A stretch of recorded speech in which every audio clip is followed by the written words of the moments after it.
should have just stayed in Caesarea that wretched day. I lived in a lovely palace on the seashore.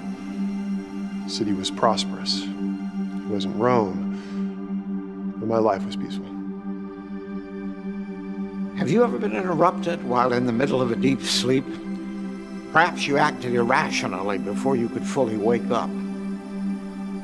This is what happened to me, but let me start at the beginning. The beginning of the end, that is. Two men who led lives of contrast were Peter and Pilate. One a Jew, one a Roman, one a follower of Jesus, one who ordered the death of that same Jesus, one who repented, one who did not. Yet during the trials of Jesus, both of them gave in to cowardice. During the last week of the life of Jesus, we settled into a simple but uneasy daily pattern.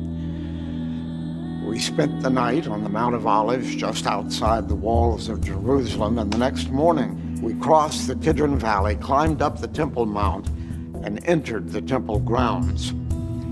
Jesus taught the people, jousted with the Jewish leaders, and instructed his apostles and disciples.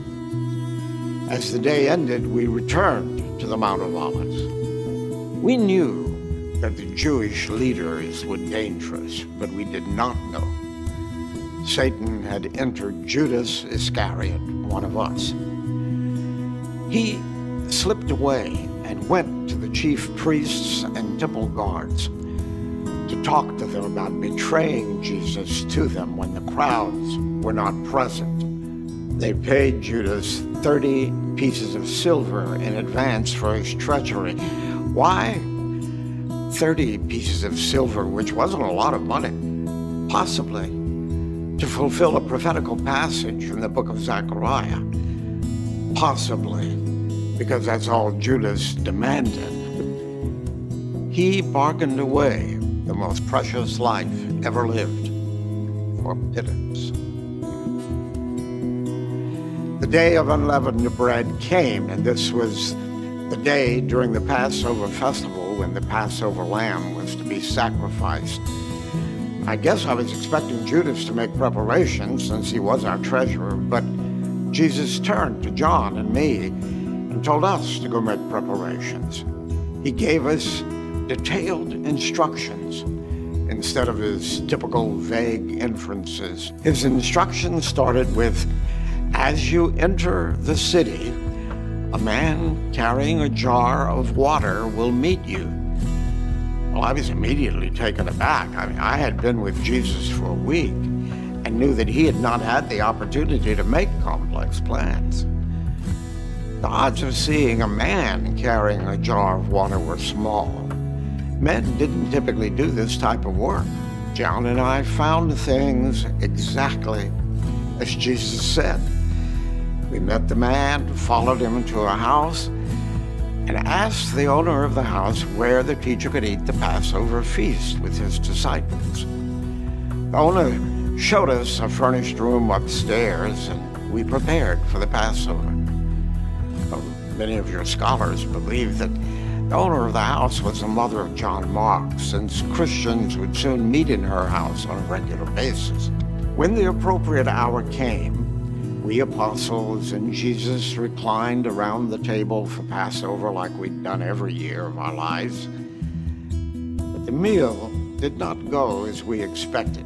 The words Jesus used portrayed him as the Passover sacrifice. He even said, "This is my body given for you. Do this in remembrance of me." We should have been stunned and immediately started to question him about his words. Instead, we started arguing among ourselves about who was going to be the greatest. This wasn't the first time we had had this argument, and I'm sure Jesus was devastated that we were still so prideful. Jesus took the argument and turned it into a lesson, showing that the most humble among us would be the greatest. And he backed up his words by showing how he had come to serve, not to be served. I should have left well enough alone, but I continued with a haughty attitude. Jesus turned to me and said, "Satan has asked to sift you as wheat, but I've prayed for you that your faith may not fail. And when you've turned back, strengthen your brothers." I didn't catch his conclusion that I would fail while being sifted. I boasted, "Lord, I'm ready to go with you to prison and to death." He looked at me with sad eyes and said, "Before the rooster crows today, you will deny me 3 times. Jesus continued to talk to us for a long time, just as John recorded in his gospel account. And while continuing to teach us, Jesus led us across the Kidron Valley and up the side of the Mount of Olives to a place known as Gethsemane. After a while, Jesus separated himself from us to pray to God. He had often done this, so we didn't think much of it, until he asked James, John, and me to keep watch with him. He felt so sorry for us because we could not even stay awake during this time of extreme danger. I was still asleep. A crowd of men with torches appeared out of nowhere and came toward Jesus. Judas was with the crowd, walked toward Jesus as if to kiss him in greeting. Jesus said, "Judas, are you betraying the Son of Man with a kiss?" I grabbed a sword, hacked toward the nearest person to me, cut off a man's right ear. Well, I had just woken up. I wasn't thinking clearly, just reacted. Now, I was completely in a panic. I saw that the crowd consisted of soldiers and the temple guard, probably sent by the chief priests, elders, and other Jewish officials. They seized Jesus, started walking him down the hills. We apostles scattered every direction.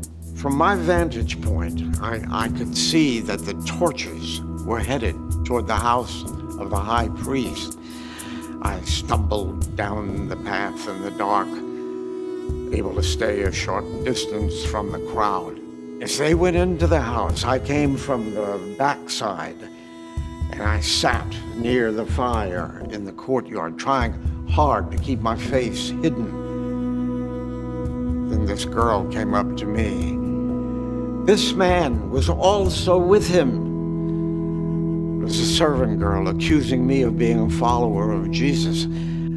I, of course, denied it. My accent, my clothes gave me away. I denied my Lord at the mere words of a servant girl. Twice more I was accused of being a follower of Jesus, and twice more I denied it. At the exact moment of my third denial, a rooster crowed, and Jesus turned and looked straight at me. And I remembered what he had said to me. And I went away and wept bitterly. In the distance, I could hear them insulting Jesus and beating him.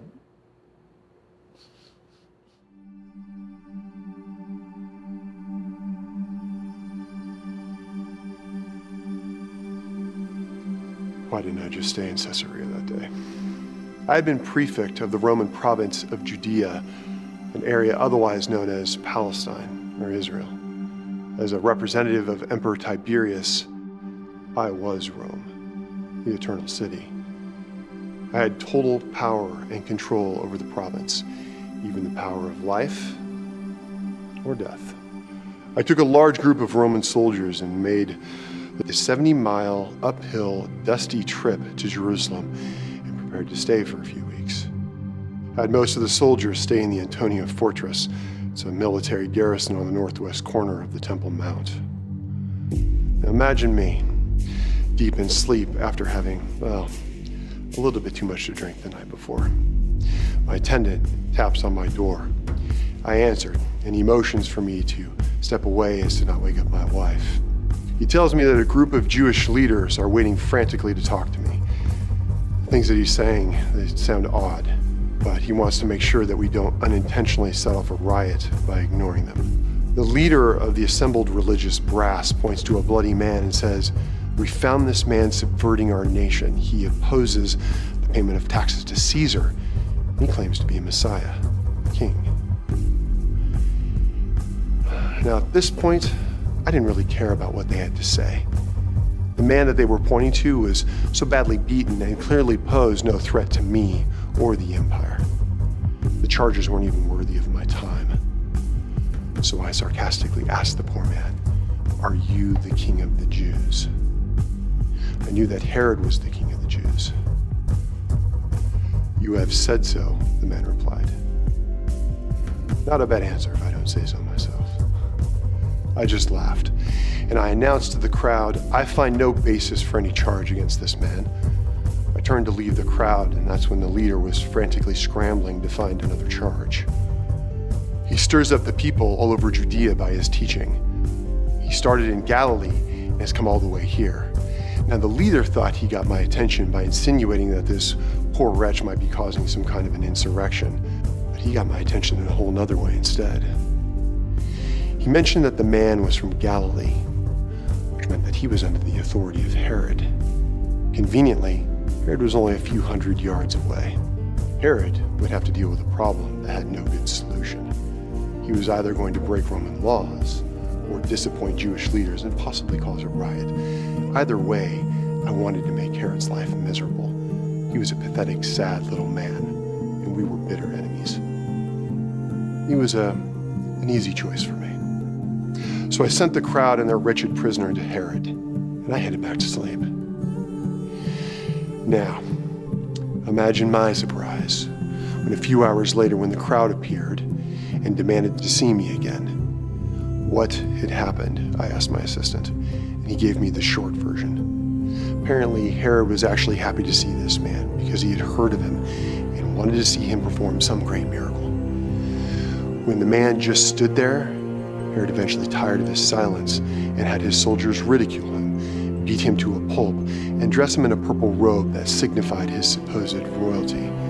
Then, in a sign of deference to me, Herod sent him back for my judgment. As the poor man stood there, weaving from fatigue and pain, I could easily see this was not a legal case. It was some kind of religious dispute. I was in a no-win situation. I was frantically searching for a way out. My first gambit was a scheme to tell the crowd that Herod and I both found no guilt in the man, and I would punish him before releasing him. Rather than appeasing the crowd, this just made them more furious. The religious leaders were whipping the crowd into a frenzy, and a riot was sure to break out soon. My second tactical gambit, a brilliant maneuver, to give the crowd a choice to release the man or release a murderer. A revolutionary by the name of Barabbas. It was my custom to release someone over Passover, and I was sure who the crowd would not choose. Much to my surprise, they demanded the release of Barabbas and would not listen to my reasoning. "Crucify him," they said. They had me in a corner, and they both knew it, both the religious leaders and the crowd. I appealed again to them, but on the verge of a riot, they kept shouting, "Crucify him, crucify him, crucify him." Their shouts prevailed. I released Barabbas, and I gave the prisoner to the crowd, which was a tacit approval for him to be crucified. Hours later, my centurion brought his report. The innocent man's name was Jesus. He was so fatigued that he could not carry his cross all the way up the hill of death. So my centurion seized someone from the crowd and had him carried for him. My centurion was surprised by the large number of people who supported Jesus and followed them. But they were mostly women or men who posed no obvious problem. With typical Roman efficiency, my soldiers took along 2 other men who were scheduled to be executed. All 3 of them were crucified on Golgotha, Jesus being placed in the middle. As was often done, soldiers gambled against one another to claim the clothing that would never be again needed by the prisoners.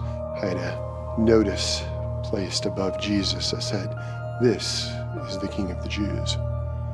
The soldiers in the crowd delighted in mocking Jesus because of his inability to save himself, even though he was a king.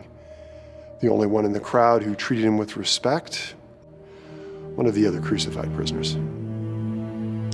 It was about noon when a deep darkness, like a storm, but worse, came over the entire region. It lasted for about 3 hours. The Jews, ever superstitious, were reminded by the plague of darkness when they were slaves in Egypt. They were starting to regret their actions. The enormous temple curtain was torn from top to bottom, and the Jews went ballistic. Jesus called out, "Father, into your hands I commit my spirit." It had taken only a few hours for him to die, when often it takes several days. My centurion said he was amazed and deeply moved. He said that he had praised the Jews' God and said that surely this was a righteous man. No sooner had the centurion finished his report than my assistant came to me with another urgent request. A wealthy Jew named Joseph had come to ask for the body of Jesus so that he could bury it. He was in a hurry. He said that he wanted to wrap the body in linen and place it in a tomb before the Sabbath started.